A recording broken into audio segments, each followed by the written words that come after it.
Hi everybody, it's Miss Byrd. Today we're going to talk about finding domain and range of linear functions. So if you take a look at this sheet that I have up, I'm going to move my webcam just a little bit.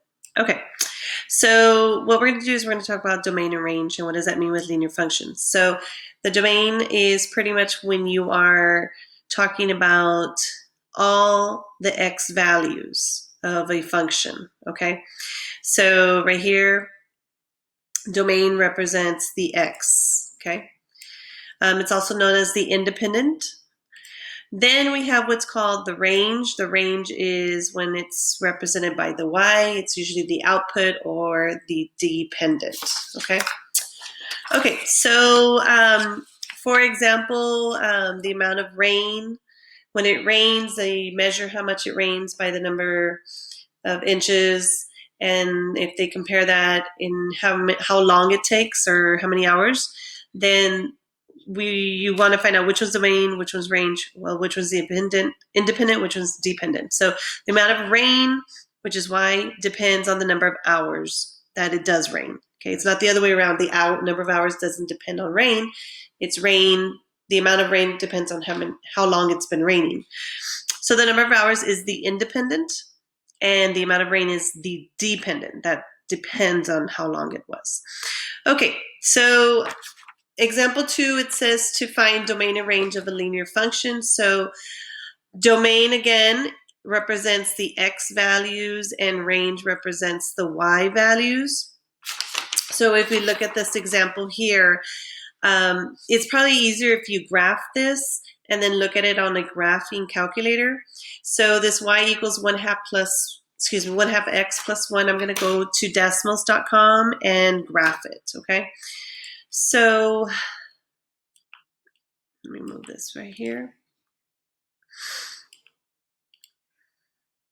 Okay, so here I'm going to type y equals the 1/2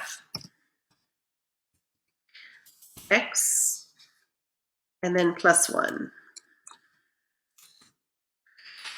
So you notice in the graph here, if we're looking for the domain, then the domain is the x values. That means where does this green line, what x values does it consist of? Notice how the line keeps going on and on and on and on forever in the negative x values. And when you look at the positive x values, it keeps going on and on and on. So that means that since the domain is the set of all x values, you can see from this graph that every value of x appears on this line. So then the domain is all real numbers.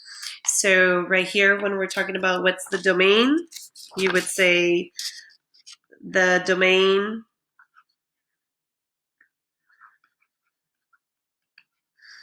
is all real numbers.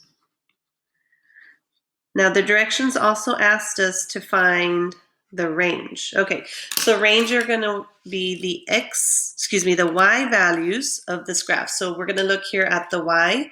So the positive y values keep going on and on and on up. And then you'll notice that the x values going down in the negatives, the y values keep going on and on and on and on. So the range is also all real numbers for this example. So since you could see on that graph that every value of y appears on the line, the range is all real numbers.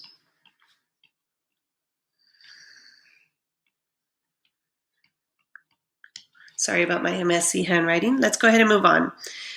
Number 3 says finding domain and range from a graphed line segment. Okay, so if you look here on this graph, you're going to see that it doesn't keep going on and on forever on both ends. It actually stops. So they want to know what's the domain and range of the function shown. Okay, so notice how there's an open circle and here there's a closed circle. So those have special meanings. Let's talk about domain first. Okay, so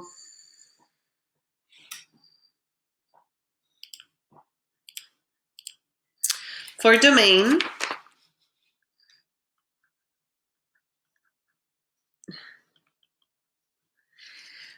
the domain is the x values. So notice how in the x values, it's here at the -3, and it's also, it's going all the way to the 2, okay? So let me just erase this right here. So that's what the x values are ranging from. It's going from here, and it's all the way to here. Not to there, wow. This is lagging a little bit. So notice how it stops right here. So there, okay. Okay, so because the domain ranges from the -3 to +2, you would have to also look at the endpoint. So this is an open circle where that -3 is. So the open circle shows that x cannot equal -3, so x is greater than -3. So you notice here is -3, greater than means it's going this way. All these numbers to the right of it is greater than. So since you're not counting -3, you have to leave it as greater than with no equal sign.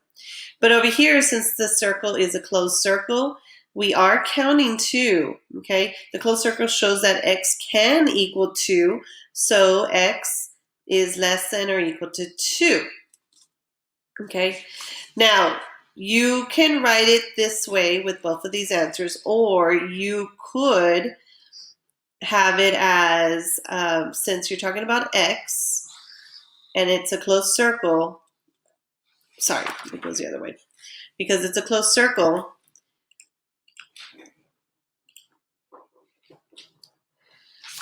you could write, since we're talking about x, and we start with -3, -3 is less than x. You notice how it's the same thing? You see how it's open to x? So here I left it open to x.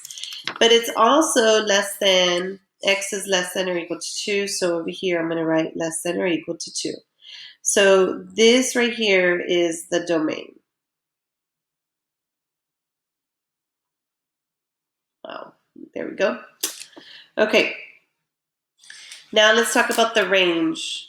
So the range is going to be your y values, okay? So I'm just going to erase this so we can just look at the y. Okay, so our y values, notice the highest point is at the +4, and it goes all the way down to the -5, okay? So the range on this graph, we can see that the y values go from a -5 to +4.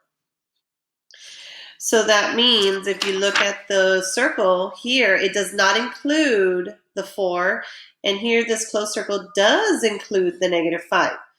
So since we're talking about y, we're going to place y in the center, and I'm going to put in numerical order. So I have -5 first here, and it goes to y here, excuse me, to 4. And we said that from the -5, it's bigger, right? So y has to be bigger. So we're going to be open to the y, but it's also equal to it because it's a closed circle. So it's -5 is less than or equal to y. And with the 4, you notice how here's the 4, the y values go below the 4, which means y is less than 4. And it's an open circle, so there's no equal sign here. And this is our final answer. This is our range for this graph. Okay, sorry about that. Okay, let's move on to the next example. So here it's saying, what are the domain and range of the function shown? Okay, so here it says the domain is the set of all. So what's the domain? What did we say? It was all x values, this one. Which go from, and then if you look over here, we're looking at x. It goes starting here on the x all the way to right here on the x. So it goes from -5 to 1. The closed circle shows that x, so what does closed circle mean? Does it equal or it cannot equal? It can equal -5. So x is greater than or equal to -5. Because notice how, oh my goodness. notice how, I don't know what happened there. This is supposed to be a 5 right here. So here it starts at the -5 and the values are greater than, so that's why x is greater than. The open circle shows that x can or cannot. It cannot. Very good. It cannot equal 1, so x is less than 1. And the domain we said was -5 is less than or equal to x, and x is less than 1. Range is a set of all y values which go from 0 to 1. The closed circle shows that you can equal 0, so y is less than or equal to 0.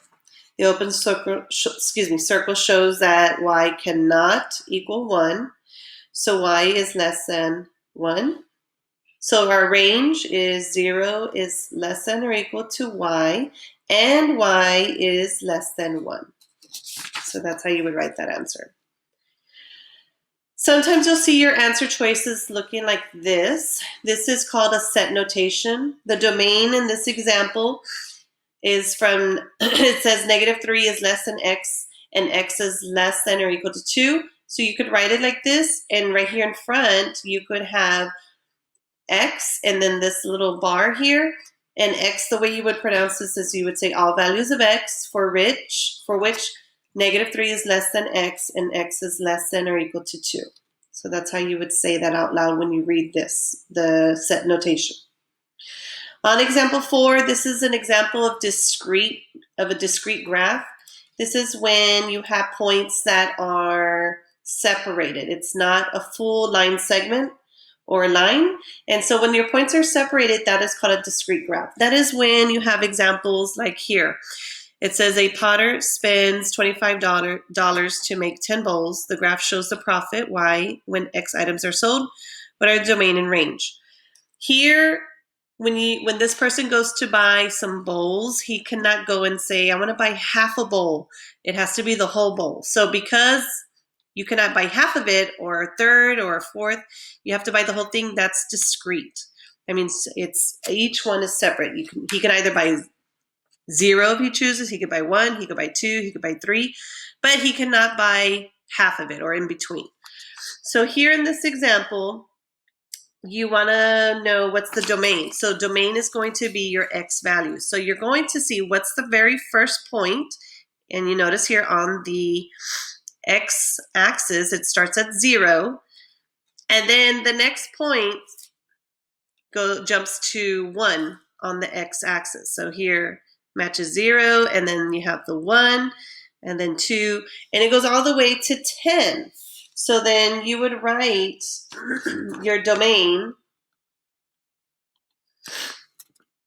would have the set of X values as, so you would have these open brackets. You would start with 0, 1, 2, and notice how each value I'm separating it with a comma.